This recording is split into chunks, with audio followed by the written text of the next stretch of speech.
Social மீடியால இருக்கக்கூடிய ஒரு விஷயம் ரியாலிட்டியை அஃபெக்ட் பண்ணுதா அப்படிங்கிறது தான் இன்னொரு முக்கியமான கேள்வி. ஏன்னா சோசியல் மீடியா ஓபன் பண்ணாவோ இல்ல இன்ஸ்டாகிராம ஓபன் பண்ணாலோ எல்லாரும் என்ன பண்றாங்க அப்படின்னா ஜாலியா இருக்கிற மாதிரி, டிராவல் பண்ற மாதிரி, ரொம்ப என்ஜாய் பண்ண மாதிரி போடுறாங்க. ஏன்னா சோசியல் மீடியா தானே நம்ம லைஃபோட ரெசம்பலன்ஸ். அதுல எல்லாருமே ஹாப்பியா இருக்கிறாங்க, எல்லாரும் பணக்காரராகவே இருக்கிறாங்க, எல்லாரும் டிராவல் பண்ணிட்டே இருக்கிறாங்க, எல்லாரும் ஜெயிச்சுக்கிட்டே இருக்கிறாங்க.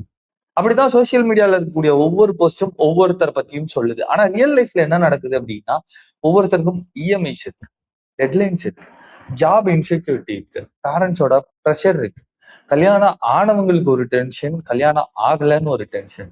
இந்த ரெண்டுக்கும் நடுவுல ஒவ்வொருத்தரும் சிக்கி சின்னாபின்னமாகி ரொம்ப சிரமப்படுறாங்க. இது எல்லாத்தையும் கமெண்ட்ல கதறது மூலமா, ட்ரோல்ல திணற திணற இன்னொருத்தரை அசிங்கப்படுத்துறது மூலமா எல்லாரும் இந்த டோப்பமைனை என்ஜாய் பண்றாங்க. கோவம் அப்படிங்கிற இந்த ஒரு டோப்பமைனை எல்லாரும் வெவ்வேறு விதமா என்ஜாய் பண்ணிட்டே இருக்காங்க.